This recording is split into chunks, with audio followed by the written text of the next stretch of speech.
Hello, everybody, and welcome to the PC Gamer Show for August 22nd, 2018. It's still a great year to be playing video games on the computer. Hope you're all having a great day. We have a good show planned. There's things happening in video games now. It's ramping up for the fall season, so we have quite a bit to talk about.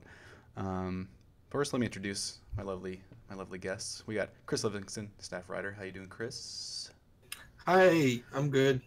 How are you? I am good. Also good. Pretty good. How about you, Wes? Good?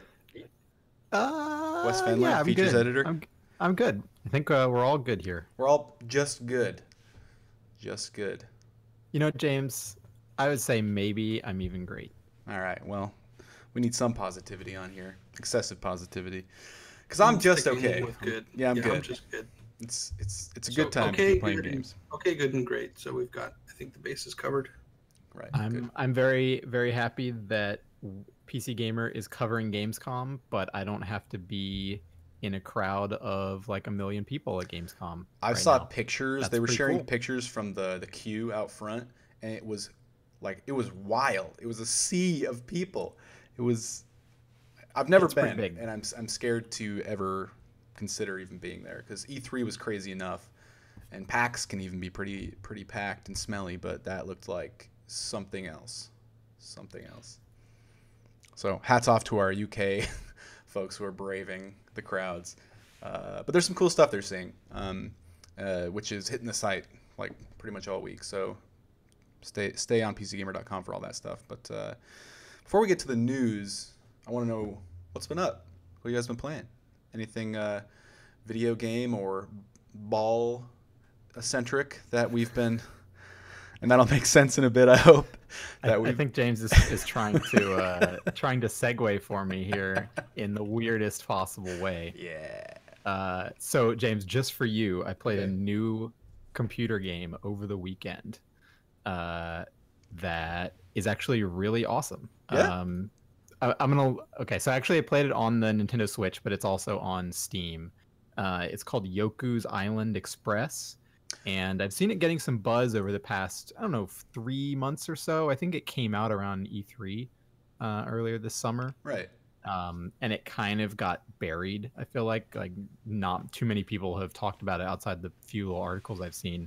But it's a really cool hybrid of pinball and Metroid, I guess. Like What? it's kind of a little adventure game. It's definitely light on the Metroidy elements, but you'll see the connection, and then it has a map, fairly like decently sized interconnected map that you will explore and kind of go back through areas once you get some new abilities to reach new parts of it. That kind of thing. You'll find some little secrets here and there. Uh, and the rest of the game is pinball. So you'll kind of go do this 2D side scrolling thing, doing some light platforming, and then you'll get into like a pinball arena, and you basically have to do like a puzzle pinball kind of hybrid to get through these areas. You have to like shoot the certain ramps, a certain number of times, light up certain things to open up an exit, or get a key that you need to open a door, that kind of thing. And the whole vibe of the game is this very like tropical kind of Hawaiian island sort of place. You can't die. There's no death in the game. You just It's super chill. You just play pinball and like listen to this really happy music, and you collect fruit. That's the currency in the game. It's just all really just very pleasant. And so I played through that whole game over the weekend, and it was a good time. How many hours did that take you? I was gonna say like 5 to Okay. 6. Didn't 100% it. Like there's definitely some secret stuff, some collectibles that I don't know what they unlock really. Maybe they're just there for your own satisfaction. Maybe there's some pretty cool stuff they unlock that would have taken probably a few more hours to get everything. But say it's like a good like 6 hours to kind of get through the main game. Yeah, I'm looking at it right now, and so the It's parts really that are pretty. not pinball, exactly pinball, it almost reminds me of Pixel Junk Eden. Did you ever play that?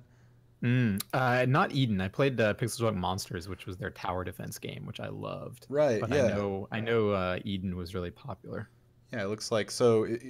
for anyone listening, you control this little bug. You control a bug that is like carrying a ball around with a string or some kind of. He's basically a dung beetle, but he's Dung pushing like a marble instead of a pile of shit.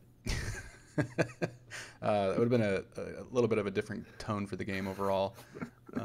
Yeah, it's a good looking game. That's Yoku's Island Express. Yeah, I totally missed that. And I've seen actually like people, since I guess we're getting towards the end of the year, not really, but end of the release season, and people have been talking about it on Twitter, and some of my friends have kind of mentioned it in passing. So a pinball Metroidvania, bizarre. Yeah, I think my favorite thing about it, honestly, is just that they were comfortable making a game where you couldn't die, and that doesn't feel it doesn't feel like it's too easy. That's letting you off the hook. Like it kind of lets you be relaxed while you're playing the game. Like it is not a tense experience. I don't know if either of you guys ever played Sonic Spinball on the Sega Genesis. Oh yeah, which is basically the same idea as this, except it's a fucking hellish nightmare of a game to actually play because it will just murder you at every turn. And this game is just really just chill. It's fun. You can still, have to like, you can still kind of fail at a table by, falling into the pit or whatever, and having to come back out and like retry your shots or, whatnot. So like there's some very light element of stakes involved, I guess, but it's mostly just like lean back and have a good time, listen to some nice music, look at some really nice art, and just play some adventurous pinball. Lovely. Yoku's Island Express. Anything else, Wes? I've been playing Monster Hunter, but Yoku's was the new thing. I'm just about finished with the first chunk of the story in Monster Hunter. I think I'm about to hit high rank. Oh yeah. And apparently that's where the game starts to the real game. Kind of open up. Yeah, like I'm gonna actually get some armor that isn't totally shit, I hope. Yeah, the armor does not matter in low rank, really. Not really, but it basically becomes all useless once you hit high rank, which is a little frustrating if you spent a lot of time grinding it out, but there's some cool variations in high rank that are hard to pass up. But I did some of the Monster Hunter's like weekly events that are pretty standard for like a online connected game, right? Like special quests every week. And I did a couple of those hunts last night, and those were pretty fun because I was fighting monsters with some friends that I actually have not encountered yet in the story. So that got intense pretty fast. But it was a good time. We took down Diablos before I had gotten to that campaign mission. Oof. Diablos, that was a toughie. That digging move. Big digging dragon. Yeah. Aggressive. Dragons should not be allowed to go underground. It's fucked up. I agree. Cool. Monster Hunter World, what about you, Chris? What you been playing, man? I've been playing a lot of Graveyard Keeper, which I think we'll probably be talking about later, but I can talk about Rage 2, which I got to play at QuakeCon. Oh, cool. 2 weekends ago. Which is not out, obviously, not out until next year. So a little disappointing in that, like, when I think about Rage 2, the things I'm most interested in are, like, seeing what the open world is like, and being that we're talking about Avalanche Studios, seeing what the driving and vehicles and all that stuff is about. Unfortunately, what they had for us was, like, kind of a single mission that took place inside a building, so it was like a very small slice of just first-person combat, which was still cool. It's just, when I think about the game and what it might be, it's like, it's not kind of the stuff I'm super curious about. It's id, you can pretty much figure they're on top of their first-person combat stuff. So I was hoping to see some more. Yeah. But the shooting, the mission was fun. You have, these special nanite powers, nanotrite powers. Like it's kind of like you can throw people around. You can do this like ground punch that knocks them around. You can splatter them against walls. So it was like a maybe.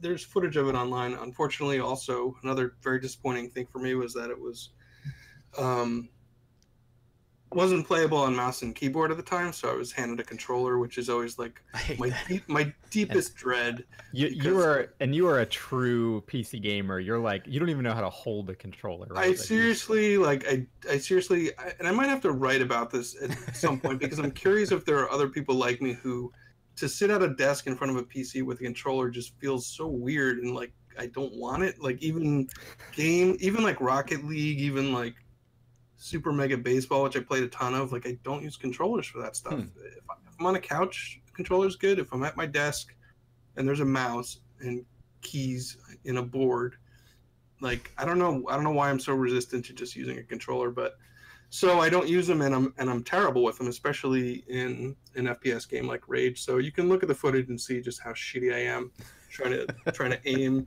Like I don't know, I guess I can't turn with my thumb, so I just move my body until the person's at the center of the screen and then I shoot.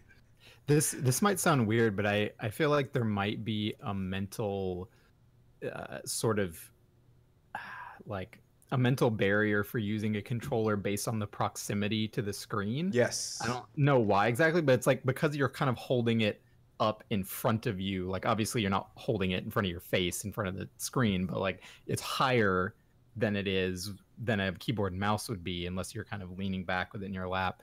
I don't know. It's something like it feels like you should have more distance. Maybe that just comes from having used it on a TV, but yeah, I think there's definitely something like that because like like I said, on the couch, on the recliner, with the TV sort of over there, like controller feels perfectly natural, but something about using it at my desk, I don't know. It's like I just don't do it. That's like my least favorite thing when I go to appointments or demos is when you look at all the demo kiosks for a first-person shooter or something that you've been looking forward to. This happened with Metro Exodus. I was like, oh my god, I get to play this. I'm one of the first people who gets to play this game. I'm so excited. And they sat me in front of like a fucking 70-inch TV, like 2 feet from it, and then hand you a controller, and it's running at 4K on an Xbox or something, so the frame rate's low, and it was a nightmare. It was a fucking nightmare. It was impossible to even aim at like an enemy directly in front of you.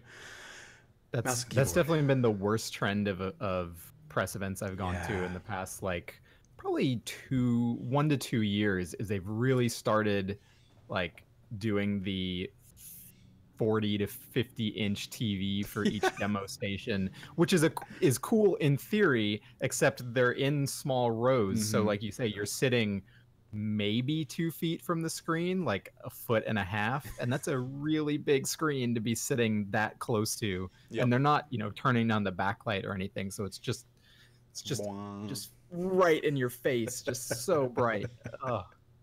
Anyway, how's Rage? Too much. Yeah, so apart from that, like it was fun. It was it was like a 3-level building. You run around and fight bandits. One thing I was like also a little disappointed in was the wing stick. The boomerang thing, right? Yeah, the boomerang thing. And like I never played Rage 1, but I was watching some footage of it, and like the wing stick was just sort of like this thing. It would just kind of flick out and kill a dude. And I was like, I was kind of expecting them to kind of ramp it up a bit more. But throwing it around it was fine, but it wasn't like didn't really feel badass like the guns did and the powers did. It was just sort of something you chucked and it would hit someone and they'd fall down. So I was a little disappointed in that.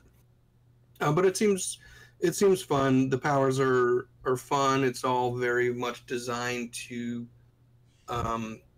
get you into like close quarters combat. When I was talking to Tim Willits, the game director, while we were there, he was saying like, and it was true. He was saying, in an open world game where you can approach something from a distance, you're kind of inclined to do that, to like keep your distance and do damage from far away. But they really want to encourage you to like get in close. So when you kill someone using a nanotrite power, you get power-ups for this overdrive that charges up your weapons and gives you like kind of a berserker mode. So it's kind of like the glory kill thing in Doom, where when you use a glory kill, the enemy drops stuff that you want. So it's all designed to keep you like really close up and engaged in combat. So it was fun. It looks good. It was, like I said, brief and not quite the stuff I was super interested in seeing. I'm really curious to see how the driving combat is, because it was so much fun in Mad Max, and that's Avalanche Studios. Yeah, and there was a QuakeCon. They showed like a brief clip of some of the driving combat, and it was very like, I don't know, it didn't really paint a clear picture to me because it was very shooty. It was like It's I'm very driving gunny. behind and just shooting. Yeah, it's super guns. Like Yeah. and it was something that was something I when I was talking to Tim Willits, he was like, "Yeah, we don't, Mad Max had the grappling hook, and we're going for like more about the guns you have in your car." And I was like, "Oh, grappling hooks are so awesome!" It was Like cool. Yeah. that was like the cool part about Mad Max, was like kind of peeling away armor and like piercing guys and yanking them off their cars. So that's another reason why I really want to see how the driving combat is in Rage 2, to see like how it kind of stacks up. Kind of everything I see or hear about Rage 2 just makes me sort of wish it was Bulletstorm 2. I mean, I know it's kind of in the same vein, but Bulletstorm just goes all the way in the arcadey direction of like giving you scores for how ridiculous, you combo moves together and stuff. And I kind of just want more of that game. That game was really cool. It was really Yeah, cool. I wouldn't mind some Mad Max too. I wasn't super in love with a lot of stuff about Mad Max, but I really enjoyed. I thought the vehicle combat was just so much fun. Well, I mean, there's it comes out next year, next spring, like everything else. Rage, yeah. So Yep. I guess we'll find out if there's probably more to it than what we've seen. So we'll keep our eyes peeled for all you viewers out there. Anything else you play, Chris? That was. It's been pretty much Graveyard Keeper for days now. So Cool. And yeah, we have a dedicated Graveyard Keeper segment. we'll talk about that.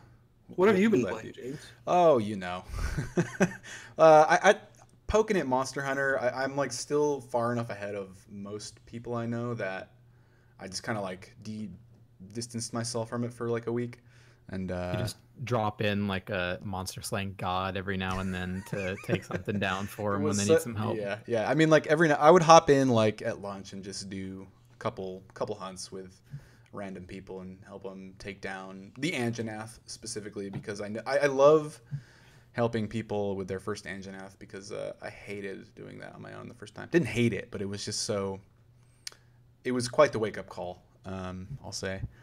So that's I don't fun. remember which fight you joined me for last week, but you just at the time we were like, I wonder, does it do any kind of scaling for the levels of people? And you came in and just wrecked it in like 30 seconds.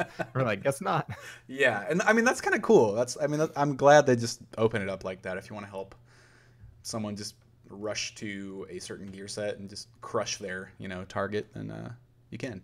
That's fine. It's cool. So I've been doing a little bit of that. I hopped back into Destiny 2 because the Forsaken expansion comes out in like 2 weeks or something like that, and I was like, all right, I wonder what they've added. And they've added this whole Hall of Heroes quest line, an activity booklet style thing that basically you get this special set of armor, and you can replay all these remixed missions from the base campaign that do some pretty interesting things. And as you play with this armor set, you upgrade this armor set. And I don't know, I haven't seen it through. I don't know if like it's a unique armor set or if it just upgrades into random exotics or what, but I mean, it's cool, different way to play. And some of the remixed levels are pretty cool. So there are these, in particular, there's this one boss fight, and there's this sphere enemy. I don't know if you guys have seen this. Destiny 2's like big purple ball that shoots light at you. Not the one that's on the cover, right? That's a different sphere. I don't even remember what's on the cover. Probably not. No, that's the Traveler. The first game. No. These, God, I can't remember what they're called. God damn it! But they're basically just big balls that shoot. How many big spheres can you put in one game? Destiny gets.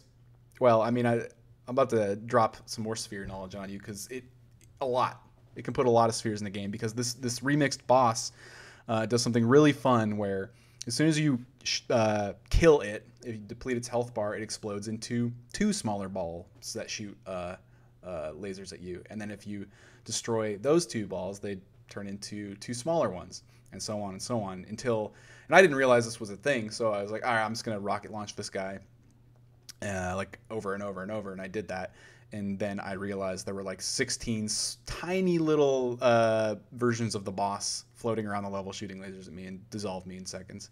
That was just a fun little surprise and very, I think, kind of a funny gag on Bungie's behalf. But yeah, I'm looking forward to the Forsaken expansion. I don't think Destiny 2 is the lifestyle game it purports to be or ever purported to be, but it's a fun shooter to play. And I'm excited to play that stuff for the first time and then maybe never again. Is that new season going to be any good? It looks pretty cool. Expansion, sorry. I mean, it looks pretty cool. A bunch of new areas. They're changing the weapon system pretty significantly. So it's basically as far, talk to Tim if you want like specific details. And I'm probably like skipping over important things that he really, really cares about, but whatever, he's not here. Weapon system, as far as I know, is like basically unlocked. So previously you had to like power weapons and kinetic weapons and special weapons were all like locked to a certain slot, but now you can just mix and match somewhat freely, as far as I know. Which means you can like just double up on shotguns if you want, or you can double up on sniper rifles, or make weird, inventory combos that if you pair the right exotics and certain weapon perks can basically make you a broken guardian, which is sort of what people wanted. Because the best part about Diablo, or one of the best parts about Diablo, is just finally getting a broken build, or working your way towards a broken build.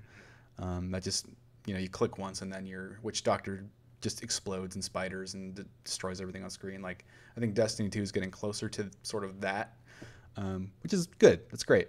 So we'll see. That's one of the challenges of making a game that is both competitive and not competitive or cooperative is that it's harder to have that RPG satisfaction of late game when your characters are just completely busted and you can just wreck face in super over the top ways. That's the best thing about most kind of action RPGs. Yeah. And I won't say that Bungie got the message or like they're on the right track. They're doing good stuff, they're doing good work, but the Taken King, the last expansion for the first game of equivalent size, was also on the right track, and then they made Destiny 2 and kind of reverted a bunch of their good work. So I'm sure this will be fun, revolutionary, or like a sign of like a new company ethos. I don't know, but it should be fun either way. I've been playing some Fortnite too. Went back in and cleaned up all my weekly challenges. So, because this is week 7 of season 5, I can't believe it's like this going by this quickly. And I'm gearing up. It's like, so week 7 is the first week in which the road trip skin will be unlockable. And there's like this season skin that is a big old mystery.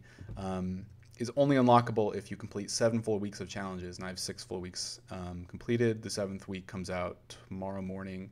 And it always like, or at least in last season, sort of like kicked off the weeks of teasers leading up to the next season. So rumors are Thursday and Friday things are going to happen. So I'm all caught up and hopefully there for whatever the hell goes down. Rumor is people are theorizing that because I'm sounding like a crazy person, but the big tomato head disappeared through a time rift last season and just reappeared. Okay, slow down. You lost me at the big tomato head. There's a big tomato head on top of this like pizzeria in the game. Okay. In Tomato Town. So like a big statue. Yeah, a big effigy. Like Big Boy or whatever. Yeah. It disappeared through a time rift last season and just a rendition of the tomato head reappeared a couple days ago in the same spot through time rift, except this time it is smaller and made of what looks to be stone, and it's facing the direction of this bunker that's been in the game since last season that no one knows anything about. So, and the rift is shrinking too. So I don't know. We'll see. I really like these wacky in-game things. Epic is doing for Fortnite. It keeps, even if like I'm trash at that game still, it's fun to just check in and see how they're changing it. I'm hoping for a new, like they did the desert biome at the beginning of this season. I'm hoping maybe before the end of the season, or at least like to kick off the next season, they just change a whole quarter of the map again to like some different kind of biome, something like that. Anyway, Keep it alive. Keep it shifting. Fortnite's So still fun. why would the tomato turn to stone? Is that a clue? Is there like a Medusa thing? Well, some people are theorizing that. Yeah, actually, I literally read a big old thread that was like, it's Medusa and it's mythology. This is the next, the next season's theme. Who knows? Like, some people think because a bunch of these like big stone heads appeared through the time rift too. That maybe the ancient civilization that made them, that's where the tomato head went, and then they worshipped it as a god or something and made a bunch of stone effigies that reappeared through. I don't fucking know, man. Maybe this is the Stargate crossover we've all been waiting for. Finally, I mean, the Thanos last season, so a Stargate limited time event. My dad would be so happy. Your dad's a Stargate fan. Oh hell yeah, man! He's At SG-1, Atlantis, all of it. he had it on nonstop. So he's quite hardcore. But I've been playing one more thing, and maybe we'll just move into that right away, huh? Yeah. Tell us about the. Oh god, I spelled it wrong. Tell us about the Dark Souls follow-up from Software, James. You got to play it last week. I let you take this demo instead of fighting you for it. Yeah, so I got to play Sekiro, Shadows Die Twice. This is the next game from Software, the developer of Dark Souls, Demon Souls, a whole bunch of the Armored Core series. Gotta say, like, Shadows Die Twice is the perfect Japanese subtitle for a game. Like, it's so good. Just quintessential. I love it. And this was revealed at E3, and so we I think Steven saw the same demo I got to play, but off screen, or didn't get to play it. Played off screen, and for those who don't know, it's a third-person action game. It looks, I think, at first glance like a Sengoku era Japanese Dark Souls, a surreal sort of fantasy take on that era. And in a lot of ways, like, there's a lot of the same vocabulary applies. I think it's third person, lock on. You move through these kind of this labyrinthine environment and battle people with a sword. You can parry. There are things that are basically bonfires. They're shrines that you pray at to save your game and to mark your progress, and they also respawn enemies every time you pray at them. You have health gourds, which are basically Estus flasks. So a lot of the same sort of like visual vocabulary applies, but it plays very differently for a couple reasons. So the section I played is just this small section of I think it's the Ashina Castle grounds, and you start literally on a tree branch. And why don't I actually whip it up? Is this? Would you say is it more level based than Dark Souls, or is it still kind of a contiguous world? It's hard to say from what I played, but the impression I get is that it's definitely going to be at least similar to Dark Souls 3 in that it's like spooky, not spooky, excuse me, but it's like a long sort of trail that with branches that move outward that might connect to other parts of the tree or the trunk as you go. Gotcha. Let me get this video up so people can watch. And there we go. So the section I'm playing is the Ashina Castle Grounds. A few immediate differences is that you have your arm is a prosthetic, and you can use it as a grappling hook to, like, basically throw yourself onto rooftops and ledges and fling all around the environment. You can also there's a jump button. There's a jump button as well as a dedicated dodge button. So big differences, right? There's like a new axis. So innovative. Yeah, right? It sounds wild, but like when you apply it to this like third-person combat that will feel familiar at first to people who've played Dark Souls, it changes things quite a bit. I think first and foremost, like the level design combined with how the combat works, like gives it a very different pace than Dark Souls. Dark Souls is like kind of defined by these long, slow journeys into unknown territory, and you never know like when the next bonfire is going to be, and you're always kind of tiptoeing forward. And some of that tension still applies here, but from what I can tell, there are a lot more checkpoints. And the frequent checkpoints are intentional because you get these really dense pockets of action and like these big arenas just crowded with enemies. The kind of like set piece you'd see in Dark Souls like once in a level, you know, these big arenas that are like meant to be these sort of like almost like final tests. But in Sekiro, you see them quite a bit, and that's because you have like all these new traversal tools. You are a much faster, more aggressive character, and you can come back to life once, as far as I know. You might be able to extend that, and that allows you to sort of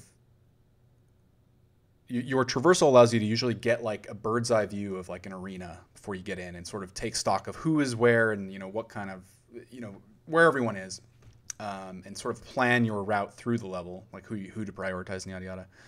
And the death mechanic kind of gives you like a second shot. So when you die, you can like let it fade out and like start over since the last checkpoint, or you can press resurrect, and if you wait long enough, the enemies will resume their patrol routes and their normal business, and you can use that opportunity to just like kill another, you know, stealth kill another and thin the pack, and then continue your murder spree. Can you use your arm prosthesis grappling hook to do like a scorpion style get over here pull on enemies? It's contextual, so some enemies, yeah, and I did not use it in this demo, but there's an enemy which we'll get to in a bit, where there's like a contextual, like if he does a certain attack, you'll get this really quick window where you'll see an icon pop up, and you can grapple and use that to start a combo on the guy. When you die twice, does a message come up on screen saying you died twice? It does not. It just says death. Death. Oh. It's this big symbol, Japanese symbol. That would have been such a perfect Dark Souls riff, since it had the "you died" in Dark Souls. So such a missed opportunity. I'm gutted. Yeah, the Japanese character for Thanks Obama shows up on screen, and that's it. And so I wrote about this today, and I'll post my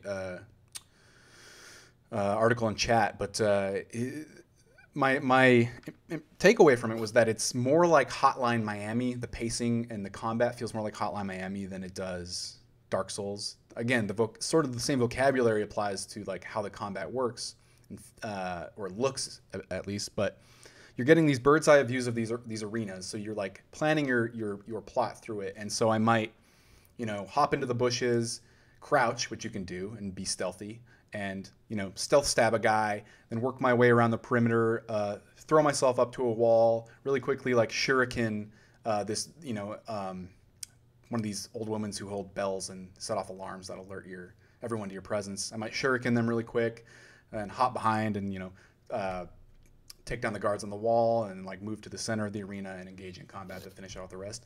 And that kind of thing might take like 4 or 5 deaths in the same arena to sort of like figure out, because you're really like looking for a path of efficiency, and that's what these arenas feel like, what they're set up to be. You're not like retreading minutes and minutes of, you know, lost progress. It's usually the checkpoints are right there because you're meant to get in there, try out a new route through the arena, or you know, combat priority, try something new, and then die or succeed.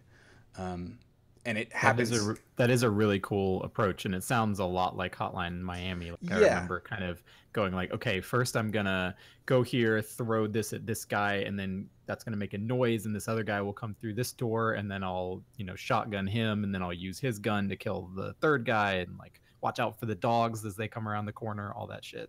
Yeah, and so it definitely seems to be just about this quick iteration. You know, you're trying new things every time, and your prosthetic arm has different attachments that like you can cycle through that help that have different effects on enemies. So like one is a shuriken attachment that just shoots, you know, your little ninja stars. Another is like an axe that does this big swing that just dissolves shields or like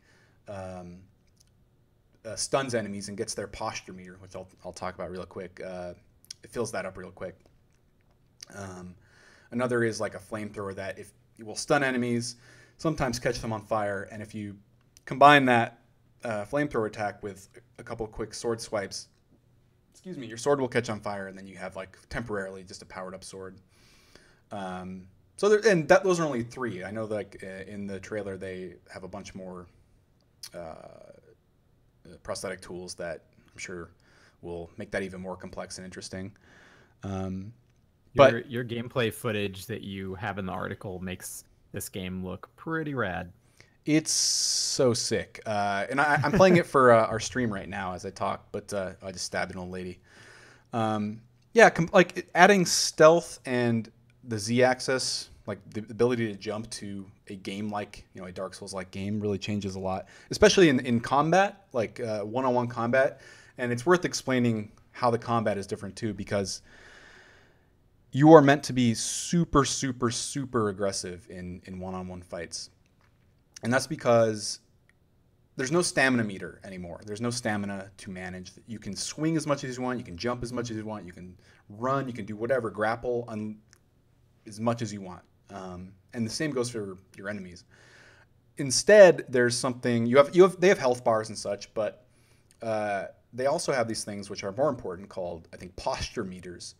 And so you'll see in the footage above any enemy you fight, there's this like little bar, and as you either attack them, whether they block your hits or get hit, so whether you attack them or block their hits against you, that posture meter will build up, and as soon as it grows large enough in intensity and width, then they will break, and you'll get the ability to do a special attack that will instantly kill most grunts or small enemies, or will totally destroy one like module of a tougher enemy's health bar. And so it's really important the emphasis here is on like perfect blocking, perfect blocking, and then getting in sword swipes when you can. So memorizing like attack patterns, and then I guess, and I didn't compare it in the article because I didn't want to be like, this game is just like other games, and that's the only point of reference I have for it. But if you've played a game called Fury,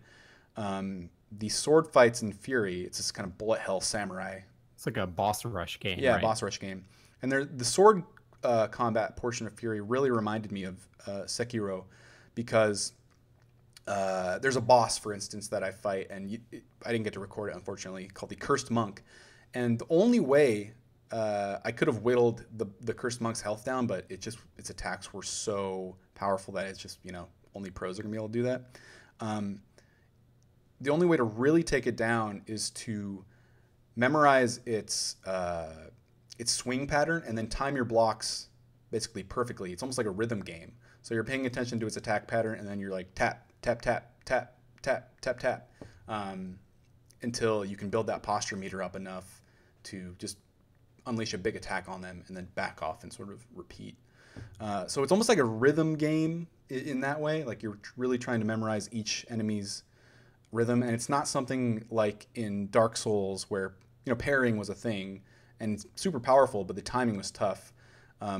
The timing is very exact in this as well, but it's much more emphasized and brought to the fore. It's like the thing you must do. I'm pretty much sold in the moment in your video where you stab this samurai guy in the gut, and he like pulls your sword out and like flings you backwards, and then a stream of blood comes shooting out of him, and then he's like, all right, let's keep fighting. Yeah, it's super stylized in that way. Just like it's like blood just shoots out of like any puncture you make in anyone, and I really like that its style in that way. It's got that cold, sort of gritty, detached fantasy vibe that, you know, the Souls games had, but there's almost like a little extra anime in this one, you know, a little extra in the majestic and fantastic. This is kind of a technical question, but yeah. could you tell from the sword combat, like how does this game feel like it's going to be in the style of combat games where your attacks are like you're very committed to them once you swing, you know, like that's a very Monster Hunter thing. Like Right. once you swing, once you start an animation, the game is sort of built around doing that properly, facing the right way to land a hit, and paying, you know, the consequences being like if you miss or whatever, if you overcommit to your swing, you're going to get, you know, you're going to get messed up. Whereas some action games are built more around the ability to, you know, dodge, cancel out of an attack at the right time or combo it into another attack, that kind of thing. You know, I think you're committed to your swings, but the swings are so quick that it doesn't really feel like you're lugging around a big old great sword. And from what I know, I don't think you're gonna have there's gonna be optional like weapons. I think your sword is your primary weapon all the time. It's all of that like deliberate stuff you're talking about comes from the prosthetic tools. Like the axe is a good example. So you can the axe arm attachment does this really slow wind up, but it's a super powerful hit that will really screw someone's posture meter up. And I know there's like another like a shield attachment that might be like really good for deflecting stuff like that, and it might be this big slow wind up too. So I think that's there in some respects, but in combat, it seems to be the emphasis is much more about just timing parries and dodges. So it seems to be more about mobility, especially because there are some context-sensitive attacks. Like you'll see enemies, if they're going to do a special attack, the Cursed Monk, for instance, does this thrust at you, and a Japanese symbol will flash really quickly when he's about to do a special. And if you dodge towards it rather than away from the thrust, when he's doing the special attack, you'll enter like a special animation that, you know, does a little extra posture damage.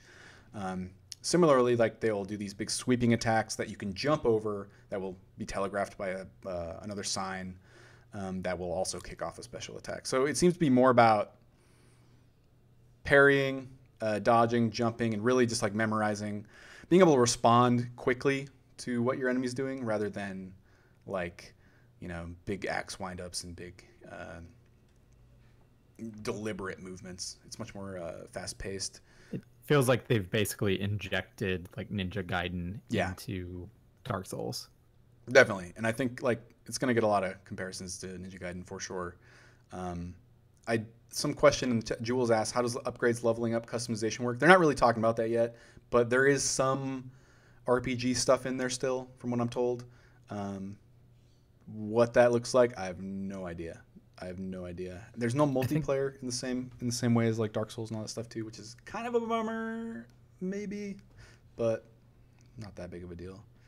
I think one of the things they were kind of stressing at the beginning was it's not an RPG in the same sense that Dark Souls was. I think we actually ran a headline to that effect, and then PR somebody actually reached out and they were like, oh, but don't worry, there actually are upgrades in the game. You'll be doing lots of that. So it's definitely not a full-on RPG, but I guess they want people to rest assured they'll have things to upgrade and lots of different weapons and abilities to try out. Yeah. I will say one final note before we move on. Like, there's more to it than just moving between combat arenas. Another part in the demo they didn't show. I didn't get to show, but right after I killed this big ogre, the level verticality is like the scale of levels is like much bigger because you're able to like grapple and jump all around. So there's this downed bridge I have to get across to ascend this mountain and find the castle at the top, but I have to make a detour through this like cavern, and in this cavern, as I kind of move down the cliff face and grapple onto these ledges, a giant fucking snake just like peeks around the corner, and there's this like long sequence where I'm basically running and hiding from this massive mythical snake. It's pretty cool.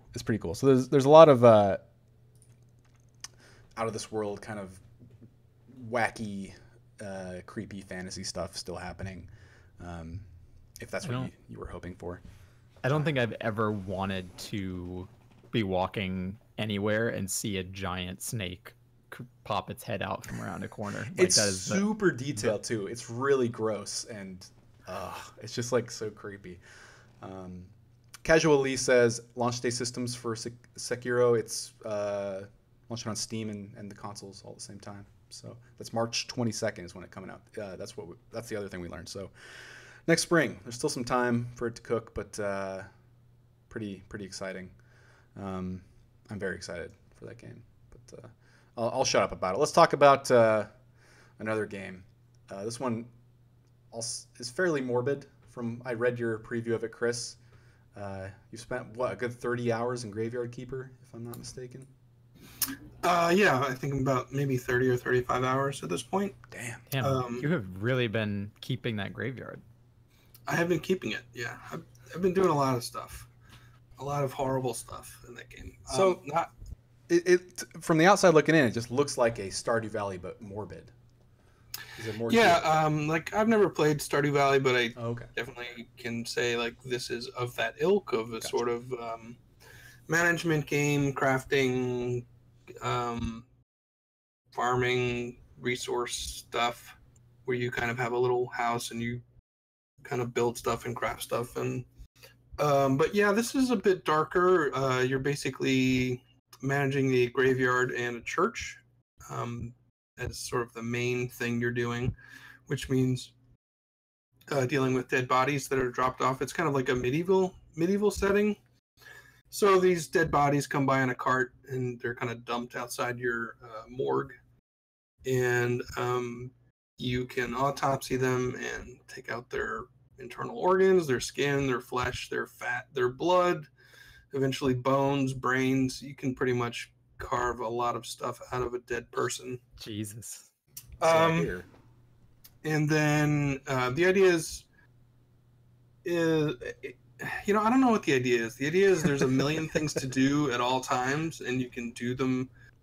There are sort of like little quests, like the bishop of the church is like, hey, you can, if you raise the rating of your graveyard in the church to a certain level, then that'll be good. So you make like tombstones and try to make the graves look nice, and you can build stuff inside the church, like confessional booth and better seats and candlesticks. And that's just like the graveyard and church stuff. There's farming, there's resource gathering, there's mining, and you can make wine, you can grow crops, you can use human fat to make candles for your church. You can take human meat and put a stamp on it and sell it to the tavern. Oh, come on now. No, I'm serious. Like, there's beekeeping. I mean, it's like there's all this sort of like general stuff. Like, hey, do you wanna have bees, and then you can take their beeswax and you can take their honey and you can do stuff with it, and also you can cut up a human being and eat them or cook them or sell them as food or make candles out of their fat. It's really bizarre. Okay, important question. Yes. Is there other kinds of meat that you can sell to? Yeah, like, you can. Okay. You can go fishing for fish. You can. Yeah, I think it's fish. I was just worried chicken. for a minute that this was a system designed purely to support cannibalism. Like, it's just you can't kill a cow, you can't kill a fish to sell the meat. It's just, do you want to sell this guy's body as a hamburger? Yeah, no, there's vegetables and fish and things like that. It's just sort of weird that like there's no judgment of the game that I've seen so far. Maybe at the end it'll say like, you know, you are terrible because you ate a lot of people and sold their flesh and used their skin to make paper for your book that you used to write a prayer, which you then read in front of a church to get donations. Like there doesn't seem to be any judgment. Maybe at the end I'll go to hell because I've done like some pretty horrible shit, including cannibalism and selling people for meat. So has there been any reaction from the other characters in the game? Does that seem like a thing that could happen? No, it's like, you know, there's not a whole lot of interaction. Like, people don't come and talk to you. You kind of have to go to where they're standing and say, hey, what can I do for you? And they'll say, do this, and you go and do it, and you come back. It's not like no one's wandering around, checking in on you or really interacting with you unless you go up to them. Gotcha. Yeah, so it's weird, it's grim. I feel like it's maybe one of the most evil characters I've ever played, although I don't have any I've done really terrible shit in games, but I always feel kind of bad about it, or maybe find it kind of darkly comical. But this is just sort of like, okay, I need to make a candle. What do I got? I got human flesh. I got human fat. I'll just use that. And it's just like an efficiency thing for me. It's like, what's the fastest and cheapest way to do something? I was gonna go fishing. I wanted to catch some good fish because I can sell them for a good profit if it's like a high quality fish. But I needed bait, so I was picking flowers because you can get moths to use as bait. And everything you do takes energy, and you have this like a little tiny stamina bar that runs out. So keeping yourself fueled up is important if you're not at home. If you're at home, you just jump into bed and sleep for a few minutes, and you're fine. So I ran out of energy. I've been eating honey to keep my energy up, but I ran out of honey. So I just had like this cooked human flesh in my pocket from earlier, and I just ate it, and it gave me energy. So I was basically eating human flesh so I'd have energy to catch fish. It's weird. It's a very dark game, but at the same time, it's like none of this stuff like makes me feel bad or like that I'm doing anything bad. I'm just doing what's possible in the game. So one of the criticisms I've seen on Steam of this game is the crafting system. You're kind of like working your way up through a tech tree, right? And yeah, I've seen a lot through several tech trees. Lots of games have crafting systems. I think a lot of the fun and addictive quality of games like Stardew Valley is kind of working up to being able to make new things and grow new things and all of that. But I think some of the criticism of this game was it felt like a lot of the stages there was crafting not to really get a thing, but just to like get the equipment you needed to get a thing, or just kind of for what felt like an arbitrary tech tree level instead of like the natural order of like, well, I need this to make this. Do you feel like the system's fun? Is it bloated? Like, what have you felt so far? It's hard to describe. It's like got to be one of the most. I don't know how to describe it. I feel like you look at something down the tech tree and like, oh, I want that. I want the ability to craft this thing. So you look and it's like it needs this certain bench that you don't have. So what do I need for this bench? Well, I need this resource. What do I need for this resource? I need this other bench. What do I need for this other bench? And it's like this like chain reaction of crafting and gathering, and like it can take like hours and hours and hours. Like one of the first things the game told me was like, get this stamp and you can sell human meat. And I was like, yeah, I'm gonna get the stamp. It was like 25 hours until I got that stamp because Jesus. Like the guy who had the stamp wouldn't talk to me until I did something, and to do that something I needed to like unlock this tech thing in the tree, and to do that I needed to like unlock all these other things. And there's like 3 different kinds of XP. So there's like a lot of times you'll have the materials, but you don't have the XP, and then to get the XP you'll have to like, oh, how can I get this kind of XP? Oh, I need to apparently if I create items out of glass, that's a good way to gain this particular kind of XP. What do I need to make glass? Oh, I need this and this and this table and this skill and this ability. It's kind of staggering at times. I'm like, I'll just want to do this one thing, and I'll just look at this list of other things I have to do to be able to accomplish it. And either I just shut the game off, or I just sit there for like 4 hours until I've done it. So, yeah, like one of the things today I wrote an article about how it's evil. The first idea was like, I don't know if I'm enjoying this game. Like, I can't tell if I'm enjoying it or if it's like kind of like a compulsion. Like, if I know this thing I want to do that's maybe 6 hours away, so I'll sit there until I do it. It's hard to tell, like, if I'm having fun or if it's just like I can sit down and follow this really convoluted to-do list until I accomplish the thing I want to accomplish. So, yeah, I don't know. Like, I'm not sure if I'm like loving it or it's just keeping me busy. But it sounds like the crafting system, the tasks are just a little too spread out, like across too many disciplines, requiring too many stages to get to end results. That is one way to make that game last a really long time. Yeah, I can see like I can see both sides. Like if it was simpler, it might not be as kind of engaging. There is something to be said for like kind of looking ahead and planning this list of things you need to do, and then at other times it's like, oh my god, forget it. Like I'm just not gonna, like there are whole branches I haven't even gotten into yet, like alchemy. I've done hardly any cooking except for some human meat and a couple of fish. Just because looking at the list and the tech tree of the things I would need to do just feels kind of overwhelming.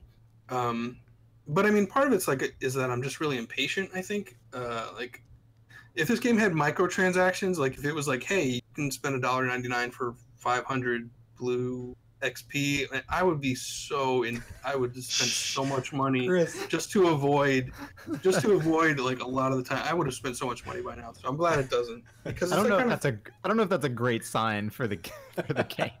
But I think like but you don't need to. It's just like I'm just very impatient. Like I wanted to start making jewelry because I found like a nugget of silver. I'm like, what am I gonna do with silver? Oh, I can make ingots and then I can make jewelry. And I'm just looking like how far away the jewelry workbench was from where I was, and I was like, oh, if there's just a shortcut to that. But if you're not in a rush, I mean, what's the rush? Games are supposed to take time. Otherwise, what's been the highlight of being Graveyard Keeper so far? The highlight, I'm building like a satanic shrine under my house. Yeah. Because this guy asked me to. Okay. And like I don't know why I'm doing it. It's just like, wait, he asked you to build it under your own house? Yeah, it's like there's like a sort of a passageway under my house that leads to a dungeon. There's also dungeon crawling. Did you just find this guy down in the dungeon? Well, he was the meat stamp guy I was told to find. And somewhere along the line of getting the meat stamp from him, like he started wanting to build this like devil shrine to conjure up some sort of, I can only assume, demon. And it didn't work the first time, so I've got him a Necronomicon and I'm building things out of skulls for him. Like, I don't know why I'm doing any of this, except that he's there asking, and it's something to do with all these skulls I've removed from all these dead bodies. So, yeah, I think, I don't know what the highlight, I think the highlight is, like, that I'm just basically, in my church, I'm preaching, and then I'm going downstairs and building Satan shrines, so. Okay, if you wanted to play this game as a normal graveyard keeper, what I assume in our modern society, I'm guessing the typical graveyard keeper is not taking part in the activities that you have spent the last 10 minutes talking about. I could be wrong. I don't know any graveyard keepers, but I'm guessing they're not harvesting organs, selling human flesh as burger meat, and so on. So if you were trying to play this game in your kind of typical Chris like anti-design way, like go against the grain, could you do it? Would there be anything to actually do in this game if you try to play it kind of on the level? Yeah, I mean there's a whole farming system, there's woodworking, there's stoneworking, there's like I said, you can craft jewelry, you can set up a quarry, you can raise bees.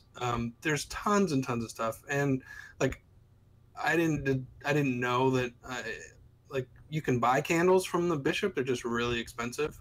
So if you didn't want to use human flesh, but I mean, who knows what his candles are made out of, really? But I mean, if you don't want to like use human flesh, like you don't need to sell it. I guess you don't need to use it for candles. Although I don't know how you make oil without human fat. to make the lens for the study desk? That's a good question. I don't know. I think you could pretty much play it on the level. You might have to squeeze out some human fat for Small sacrifices. All right. yeah, but I mean, it's like there's tons of stuff. There's like so much stuff to do. You could play it without being a horrible monster. I think you could. All right. I also should say, like, I don't know what the end game is. Like, I don't know what this all leads to, and maybe at some point you will have to sell human meat to get someone's disposition up. I don't really know.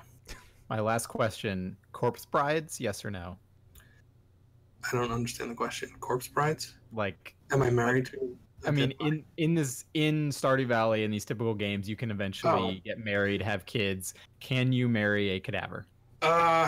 No, not that I'm aware of. There is a woman in a bar that I think is possibly a romantic interest. But I'm too busy using the points I need to talk to her. I'm too busy using to do other stuff with. So she's gonna have to wait until at least my satanic shrine is completed before she gets any attention. Priorities. Also, I caught a frog. I was fishing and I caught a frog. Being my pet, but it wasn't. It was just like a resource you could, I think, eat. Oh, you should be able to have a pet frog. I think so too. There's also a communist donkey in it. What makes him communist? He's very unhappy with capitalism, put it that way. I guess he might not be communist. He's anti-capitalism, though. All right. Cool. He's the one who brings the body. It's a strange game. That's Graveyard Keeper, and it's not early access, right? It's just out. It's just out. It's been in early access, okay. I think, or alpha for a while, but it's out on Steam. And do you recommend this? Does it get a Chris recommendation? I don't know. Like I said, I can't compare it to Stardew because I haven't played it. I would think the audience is about the same. I don't know. Like, do you like having just 1,000 tasks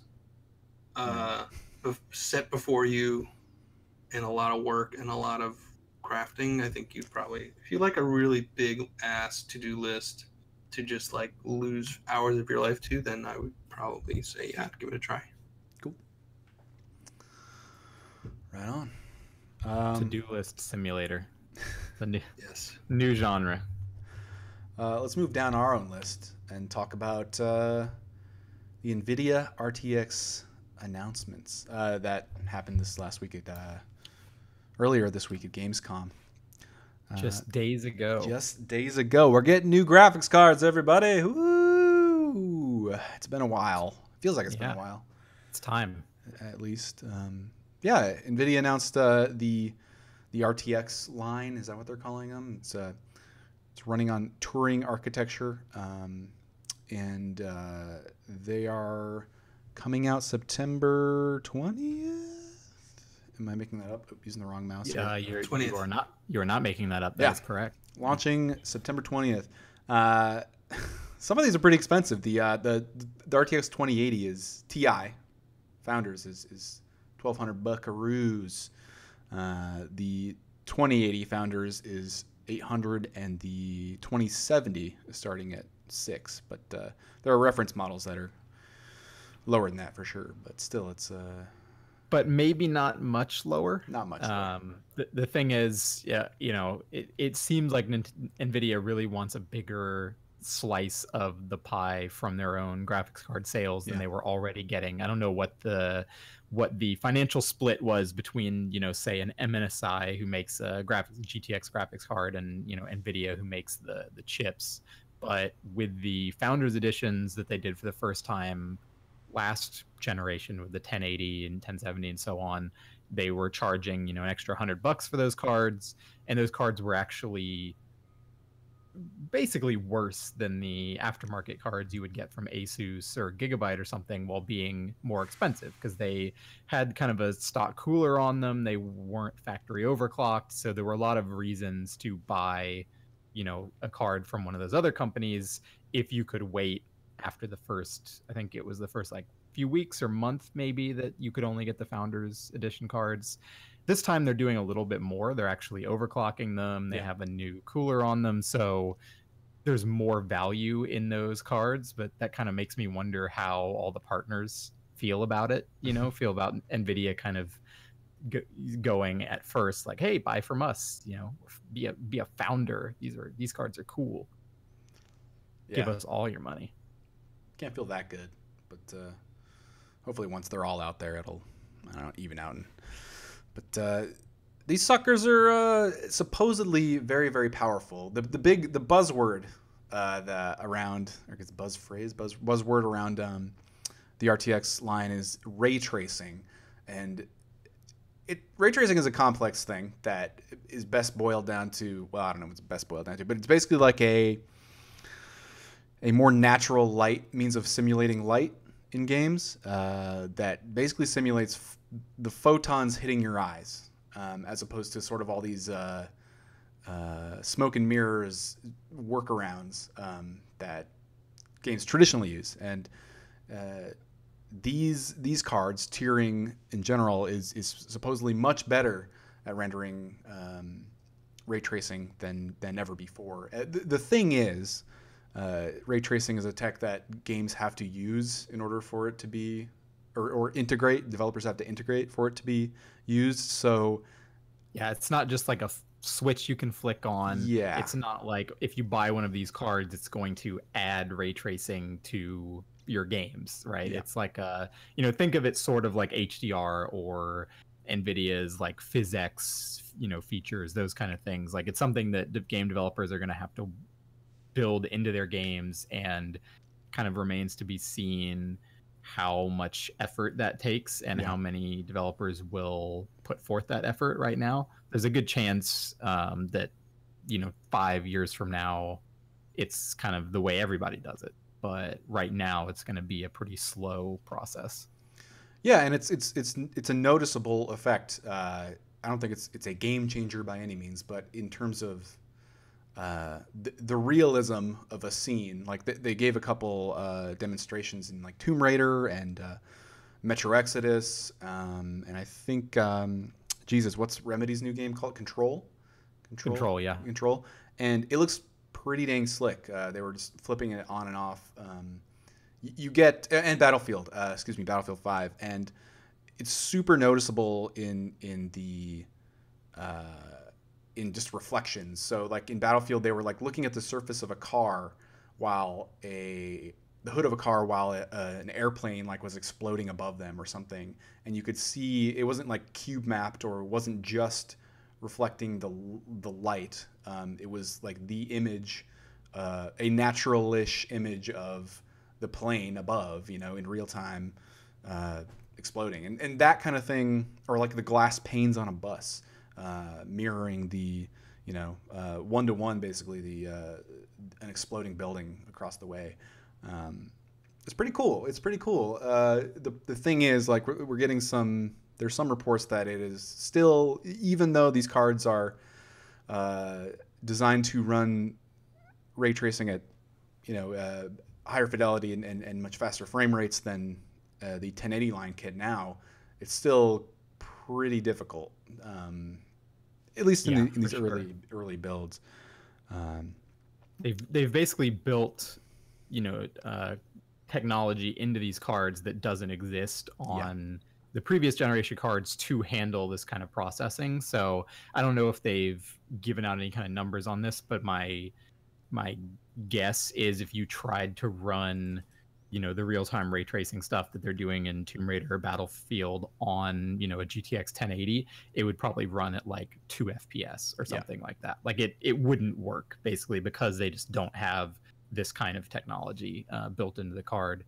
But the thing that I'm more excited about is the fact that these cards are just going to be faster and better, ray tracing aside. Like I don't think there are going to be many games that I play personally that have this technology built into them. Like maybe I'll play some Battlefield 5, maybe next year there'll be a few big games that have this stuff, but I'm much more into the idea of, we got a next generation, these cards are going to be according to Nvidia, up to 50% faster than the 1080 to 2080, and that's good news for people who like to run their games at 144 hertz or want to run them at 4K 60 FPS. Whatever whatever envelope you're pushing, one of these cards is obviously going to be a step up from last gen. Yeah, and I think that was the greatest concern coming out of like Nvidia's show is like this ray tracing stuff definitely sounds like a cool thing and like the way to light scenes in the future. But what about just how's God, what are games now? How's Crysis going to run on it? Am I going to get higher frame rates on Crysis? Quick, name a video game. Yeah, that's the one I go to. But like I think people want to know like, will I finally? I think more people are more like concerned about, will I be able to do 1440 at higher frame rates? Will I be able to do 4K at 60 FPS? No problem now. Ray tracing at 1080p is like cool, but it's going to be a bit before I think that becomes the standard. I think it's definitely the tech that I want to see more of, but I think it's a bit of a ways off. A couple of years ago. Yeah, so Jared is over at Gamescom right now actually, and has gotten to see some demos from Nvidia. Yep. They've shown some benchmarks that show performance of the 1080 versus the 2080 versus the 1080 card being about 1.5x, so about 50% faster, which is a pretty great gen over gen leap. But these are like the only benchmarks we've seen so far are from Nvidia. I don't think we've even seen detailed benchmarks. I think you've just seen charts as a result. And the charts are always going to be best case scenario information coming from the people making the hardware. So we'll actually have to do much more detailed testing when we get the cards and see how different is the performance at 4K versus 1080, different kinds of games, all that kind of stuff. But I think if anyone was worried that, well, if I don't want to do ray tracing, does this, is this meaningless for me? Like, no, there's still going to be the generation over generation improvement that you would hope for if you're laying down $700 or more. Yep. You gonna buy one? You two gonna get one? I think I am probably gonna angle for a hand-me-down 1060 actually, because I'm still on a 980 Ti, so I kind of want a 1080 or something like that. I don't think I'm gonna spend $800 on a new graphics card.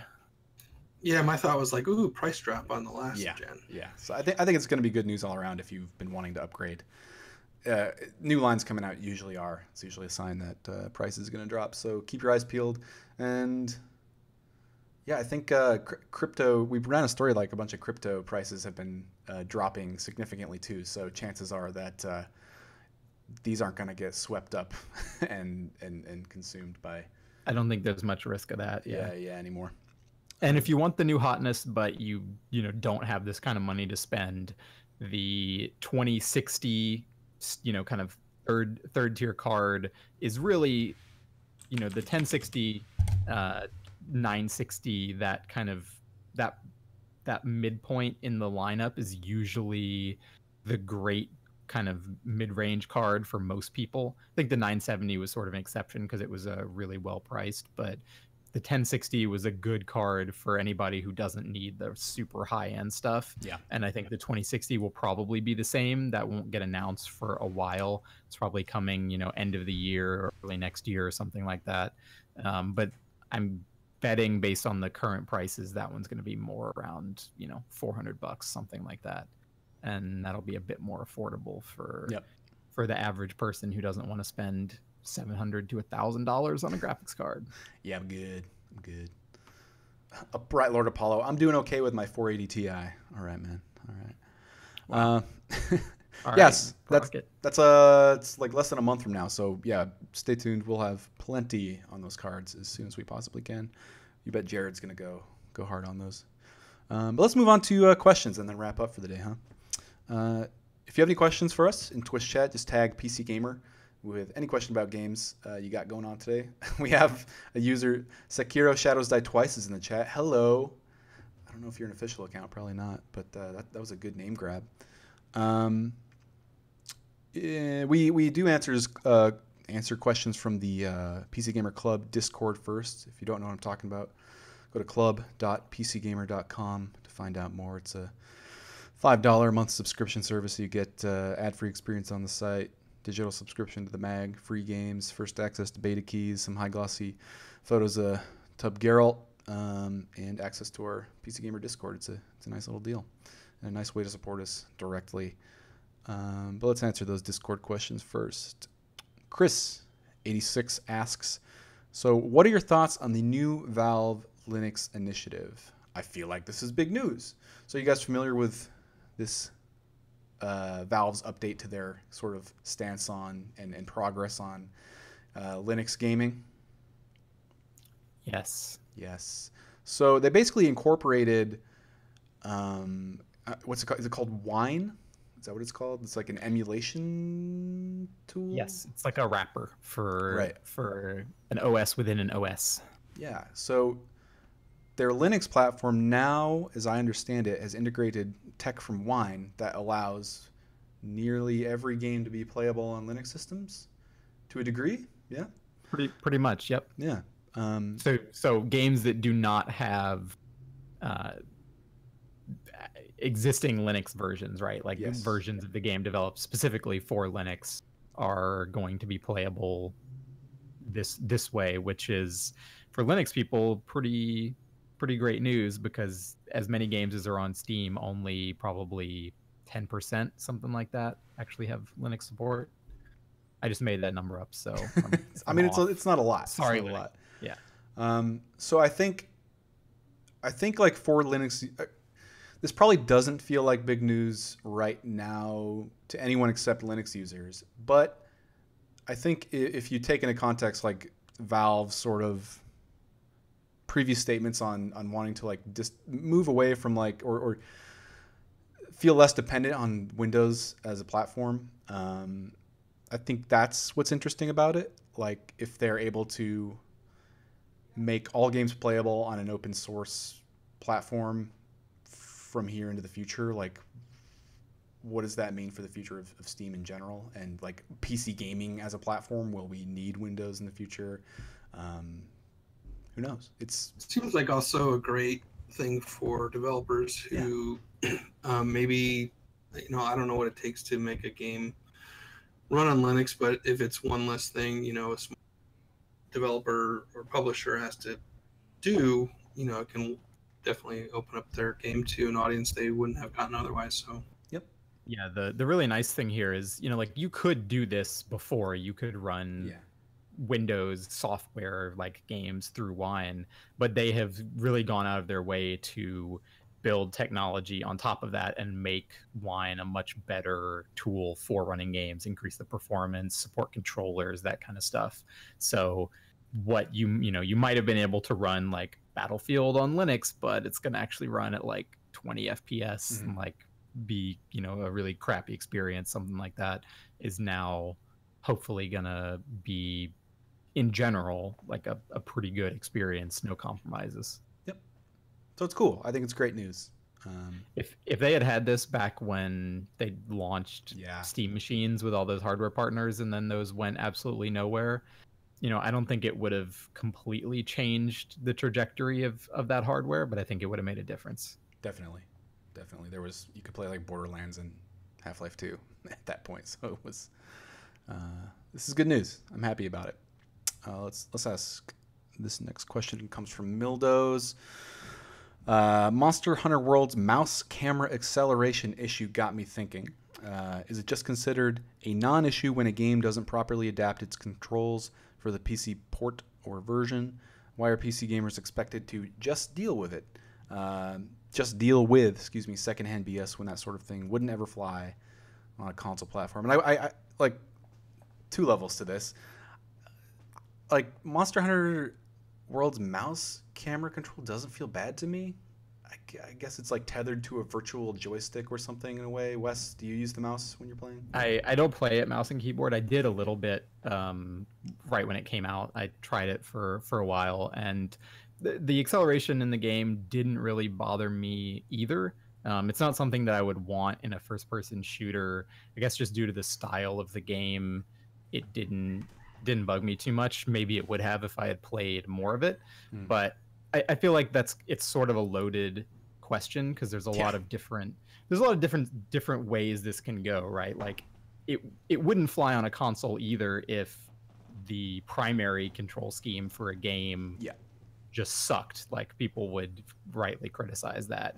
The fact that this is a game being adapted from one, the way the game controls is integral to its design, right? So that's being adapted to a different platform. Should it have mouse acceleration? Maybe not. Like maybe that is a mistake and is an option that should be enabled in the game. Maybe that is a really fundamental aspect of the game that's difficult to control. I'm not really sure how much work it would have taken to change that functionality. Like if you look at older Japanese games that have been ported to PC, like Resident Evil 4 or something, they didn't have mouse control in the menus because coding that into the game would have been a way more substantial undertaking than just remapping button controls to your keyboard, basically. So I don't think Monster Hunter World is really the same situation there. They could have gotten rid of the mouse acceleration, but if everything kind of works by taking joystick controls and remapping them to your keyboard and mouse, then maybe the way the camera works, maybe they tried it with no acceleration and people got super nauseous when they moved the mouse too fast. I don't know. Maybe it was way too easy to aim certain weapons that way. I'm not sure. I don't know either. Well, thanks for answering that, Wes. Next question. Sargun. Since literally every game is being ported to Switch, is there any point in buying an indie game on PC anymore? Do you guys play? Well, Chris, you don't have a Switch. You're always playing. I don't have a Switch, so there's still a reason for me to buy a game. There you go. On PC. There's your answer. Cloud saves. Cloud saves is big. I know Steam sales. Dead Cells has frame rate issues on Switch. It's not powerful hardware, so some games are just not gonna run super well. The novelty is nice, but I think having it tied, the potentially DRM free nature of owning a game on PC, an indie game on PC, is much more convenient in some respects than the novelty of having it on a Switch, which will be an obsolete thing at some point in the future. So I also you have a lot more options on PC. You can play a game with any controller you want, or with a keyboard and mouse, probably. Yeah. I will say, Hollow Knight on Switch is very good. Very good, though. I wish I had played it that way to begin with. Thank you for the question, Sargun. Epic tryhard face, back to the RTX cards. The new graphics cards are all hyped up about ray tracing, and a handful of titles will support it in the coming months. But when will ray tracing be ubiquitous enough for consumers to start investing in the hardware that runs it? When do you guys think ray tracing is going to be a thing for sure? I think that really depends on the next generation of consoles. Interesting. Yeah. They do tend to drive whatever a console is capable of running. It tends to drive what you see on PC because more developers want to develop for the widest audience possible. So one of the challenges here too is if I understand correctly, NVIDIA's cards, it's not just that they are capable of doing ray tracing. The RTX branding means something. There is some NVIDIA specific stuff that they have developed that game developers are now putting into their games to support what these cards are capable of. So that means it's not cross-compatible with an AMD card. So even if AMD's next graphics cards, for example, can do real-time ray tracing, that doesn't necessarily mean that Battlefield 5 with this NVIDIA RTX feature set will work the same way on that AMD card. So we could run into another situation where AMD has created, they made Tress Effects, which was the feature for good-looking hair in games that made Laura's Ponytail and Tomb Raider look really nice, right? They made that open source. Nvidia has a bunch of its GameWorks library stuff, like PhysX, like Natural Fur and everything, that only work on Nvidia cards. So if this implementation of ray tracing stays exclusive to their cards, I think that's going to hurt widespread support of it, unless both next gen graphics, next gen consoles happen to use Nvidia graphics cards, and then who knows. Crimson points out in chat that ray tracing is going to be super easy to implement, easier to develop for. And I think what he's getting at is that the way shadows and light are rendered in a scene now it's basically a lot of smoke and mirrors to make scenes look natural. And ideally ray tracing is just like the simulation of the natural lighting of a scene, so you won't have to do as much positioning and trickery to make a scene look natural and good. And I think you're right in that way, Crimson. But Wes does bring up a good point that like, who will have access to the tech that can run this stuff to begin with, and how will that kind of compatibility issue move forward if the technology is easier? So it's going to be, there's going to be some wires and cables to untangle in that regard. But I think Crimson, you are right that it is ideally, it's kind of the natural way forward. It's got to get there. There was one or two more. Let me open them here.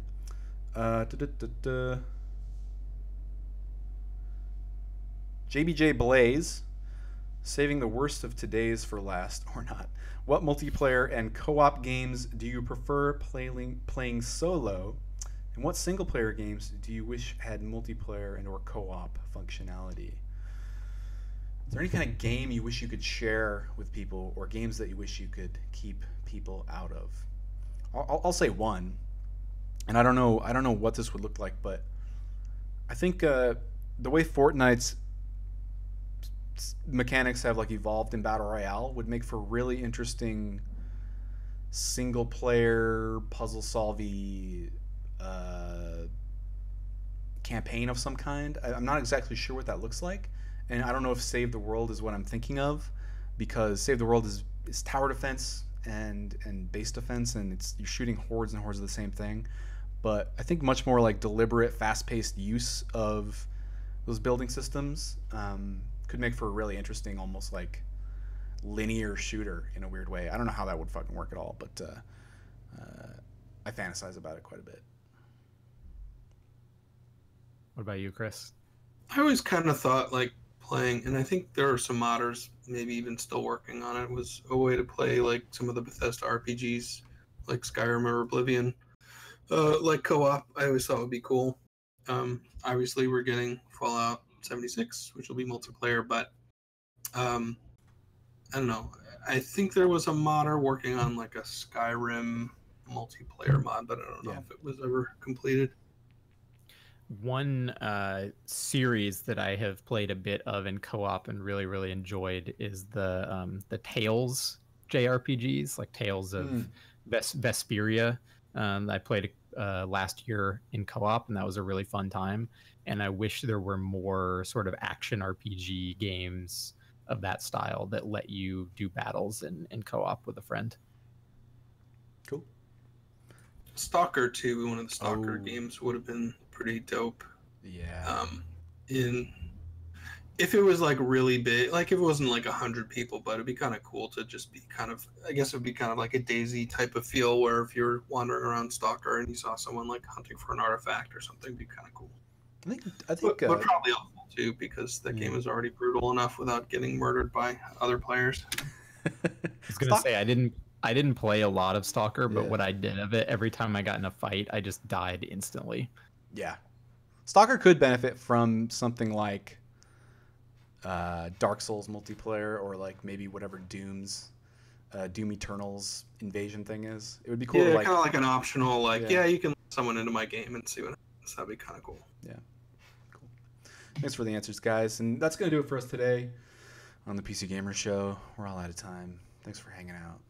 hanging out. You can always catch us here every Wednesday at 1 p.m. Pacific time at twitch.tv/PCGamer or after the fact at youtube.com/PCGamer.